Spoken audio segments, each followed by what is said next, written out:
what I buy becomes my husband's property too. If that's unacceptable, then maybe we should just divorce. Charles, my husband, often tries to take things from me for reasons that seem completely unreasonable. He even attempts to give gifts I bought for my parents to his own parents, just to make himself look good. But that's not how it works. When I confronted him about it, his face turned pale. Before I married Charles, my grandparents had left me a significant gift, a piece of real estate. I thanked them, thinking this would be a future safety net for both me and my husband. But my grandparents, who were always wise and cautious, advised me to keep it a secret, even from Charles. They insisted that I keep the knowledge of my passive income and financial independence to myself. I felt a pang of guilt about hiding this from Charles, but I chose to follow my grandparents' advice. After my grandfather, who cared deeply for me, passed away, I continued my life with Charles. That's when the incident occurred. One day, while checking the account where I managed our living expenses, I noticed that $10,000 had been withdrawn. This account, which I primarily managed, was meant to cover our household costs, using the money Charles contributed. It was a huge sum, and I had no memory of withdrawing it, which meant it had to be Charles. When he came home that evening, I confronted him. Hey, $10,000 is missing from our living expenses account. Do you know anything about that? Yeah, I lent it to my mom. She was in some kind of trouble, he replied casually, confirming that he had indeed given the money to his mother, Lisa. And you didn't think to tell me? I asked, astonished. It's fine. Besides, it's my money that I earned. We have some savings, so it's not a big deal. That amount won't hurt us, he said, brushing it off. If Lisa was in trouble, what could I do? I had to help. But yeah, I probably should have said something. The account was for both of us, and if he had taken the money from a separate account he had before we got married, it would have been fine. But taking such a large sum from our shared account without a word, that was too much. When I cited his selfishness, Charles frowned, clearly irritated. Okay, I'll tell you next time, he muttered, dismissing the issue and quickly heading to the bathroom. I felt a knot in my stomach. He hadn't always been this way. When we first got married, he was attentive and always listened to me. Was this how marriage changed people? A few days later, I had no choice but to visit my in-laws' house to drop off a package that had been mistakenly delivered to us. Oh, Megan, thanks for bringing this over. Why don't you come in for a bit? Lisa said, greeting me warmly. I hadn't planned on staying, but I felt rude to refuse, so I stepped inside for a cup of tea. As I sat in the living room, I noticed some new, luxurious items, high-end cosmetics, glamorous clothes, and various health products. Oh, my wonderful son gave them to me as a gift, Lisa said with pride. I realized then that the $10,000 in our account had been used for these extravagances. Charles had told me Lisa was in need of money, but it seemed she had used it on indulgent purchases instead. I couldn't help but feel uneasy knowing that the money had been spent on luxurious products for my mother-in-law. As I sipped my tea, unable to muster a smile, I noticed the shift in my in-laws' demeanor. Their cheerful expressions faded, replaced by a stern, almost threatening look. My son is such a wonderful boy, always thinking of me and getting me these lovely gifts. But what about you? My mother-in-law asked pointedly. Yes, as his wife, are you treating my son the way he deserves? My father-in-law added, his tone laced with suspicion. There was something unsettling in their voices. We heard that you give him a hard time about the money he spends on me, my mother-in-law continued. That doesn't seem right, does it? It became clear to me then. Charles had painted himself as the victim to his parents, making it seem like I was the unreasonable one for questioning his decision. Their fearful, accusing gazes now made perfect sense. I felt a deep weariness settle over me. I had never imagined being treated so poorly by both my husband and his parents. The constant neglect and lack of respect were taking their toll, and for the first time, I began to seriously consider divorce.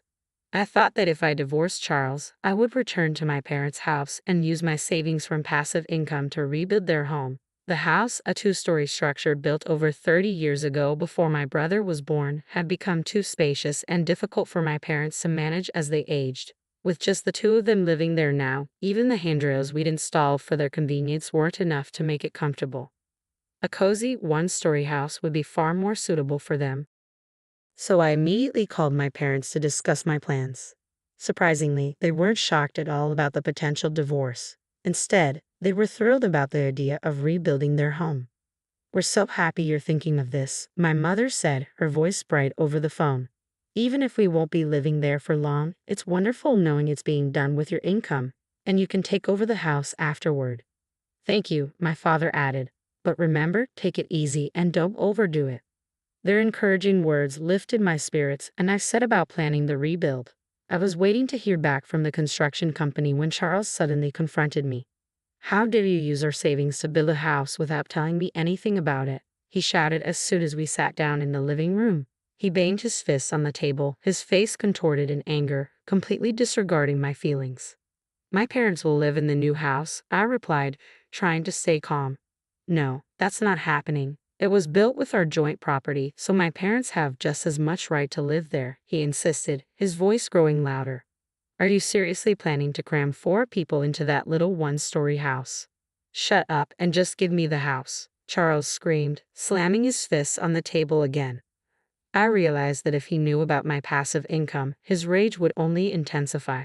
But at that moment, I decided it was time to tell him the whole truth. To tell you the truth, I said, steadying my voice, I have passive income. I've actually been saving money from the real estate my grandparents gifted me, I explained. The house is being paid for with that passive income, so I didn't take a penny from our joint funds. Guilt tugged at me for breaking my promise to keep this secret, but Charles's reaction confirmed my grandparents' wisdom. His shoulders tensed, and he began pounding the table even harder. What kind of wife hides the fact that she has her own income? He yelled, his face turning red with anger. You play around with my money while protecting your own, keeping it a secret from me. Watching him lose control, I realized why my grandparents had warned me to keep this hidden. Maybe they had already seen through Charles, knowing what kind of man he truly was. I'll take the house as alimony, he snarled. The house you built as my wife is mine too. I'm the head of this family, and if you disobey me, I'll divorce you. His words filled me with nothing but dismay. How had I lived with this man for so long without realizing his true nature? Initially, I had planned to use my passive income as a safety net, something to rely on if we ever face financial hardship due to illness or job loss. I intended to reveal it when the time was right to help sustain our life together.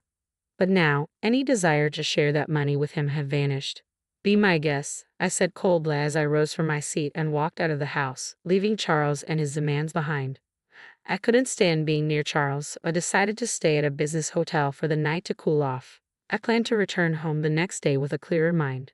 However, when I walked in the following morning, Charles was waiting for me, a smug, unpleasant grin plastered across his face.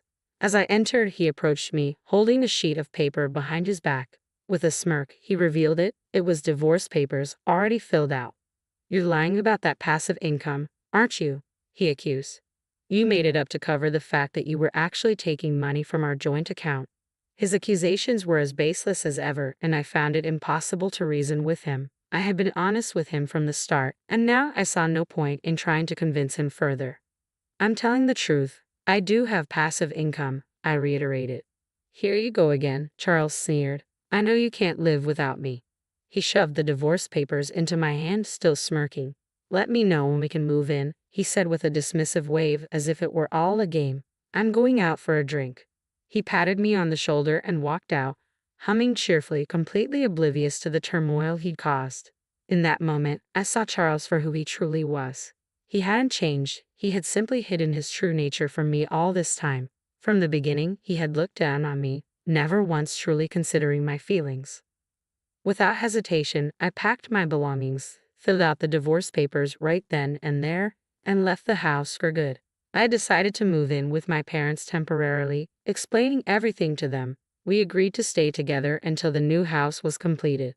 The next day, I knew my life was finally moving in the right direction. I felt a wave of dismay as I looked at my phone and saw that my call log was filled with missed calls from Charles. Then, as if on cue, my phone rang again. It was him.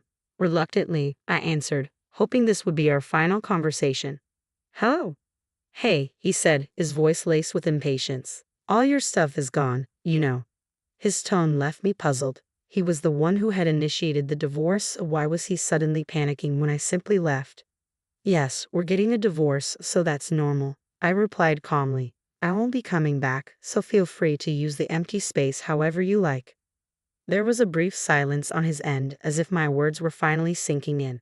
It seemed he was beginning to grasp the reality of my situation and the fact that I truly had passive income.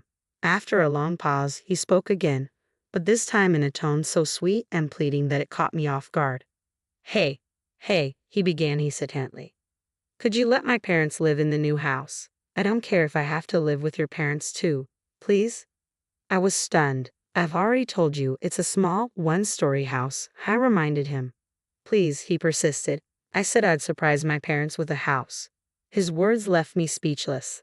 How could he even think of giving away a house he didn't own, and to present it as a surprise? It was beyond reckless and utterly absurd. You don't really care about the savings, do you? He added, his voice almost pleading.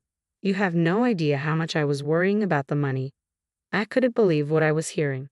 Charles was still trying to manipulate me, thinking only of himself and his parents, without any regard for the truth or the consequences of his actions. I gave you an allowance, saved for our living expenses, and tried my best to make ends meet, I began, my voice steady. But that has nothing to do with what's happening here. You're careless with money and you leave all the hard work to others while pretending to have everything under control. You plan to present the house to your parents as if you prepared it all by yourself, didn't you? When in reality, I did all of this for my parents. Charles suddenly fell silent, and my frustration only deepened. It was infuriating how he tried to take credit for something he had no part in, using my hard work and intentions to impress his own parents. He was trying to take advantage of my genuine feelings and seize what wasn't his. I won't give you the house I built with all my heart and soul for my parents just so you can show off to yours, I declared, rejecting his plan once and for all. He began to rant even louder. But husbands and wives are supposed to help each other, he protested. I'll tell them you built it, please. We're not a married couple anymore, are we? I replied firmly. We're strangers now. I already filed for divorce. The shock in his voice was evident. You? Already filed it? Why are you so surprised? You're the one who asked for the divorce. I didn't think you would actually leave me, he stammered. Hey, let's start over. Let's talk it out and try to be a good couple this time. I couldn't believe what I was hearing. This was the man who had spent our savings on his own mother, threatened me with divorce, and belittled me until the very end. There was no way I would ever consider getting back together with someone like him. No, thank you, I said, my decision unwavering. Please give my regards to your parents. And with that, I hung up the phone, feeling a sense of finality and relief. I ended the call with a bright, resolute click. The following day, my phone was flooded with voicemails and messages from Charles, pleading for reconciliation. He claimed we could still start over, that he loved me, but I was certain his true motive was to access my property and fortune. To sever all ties, I promptly blocked all his contact information, including that of his parents. In the meantime, the house was completed, and my parents and I settled into our new, comfortable home. Life felt rejuvenated. Later, I ran into a mutual friend who knew Charles and shared the news of our divorce. She offered her sympathy and filled me in on recent developments concerning my ex. Charles had abruptly resigned from his job, claiming he no longer needed to work hard because he had acquired real estate. The company was unable to reach him, but he attempted to retract his resignation the next day. His bosses were furious, lecturing him about the trouble his sudden disappearance and incomplete notice had caused. They were particularly incensed that he hadn't considered the impact on his colleagues. Charles tried to fabricate an explanation for his actions, but it quickly became apparent that his divorce and reliance on my income were the real reasons behind his behavior. His lies unraveled, and the company refused to rehire him. It was ironic that Charles, who had once dismissed my passive income as a lie, was now trying to exploit it while parading his ill-gotten gifts to his parents. He never thought about me or our future. Reflecting on this, I felt nothing but relief.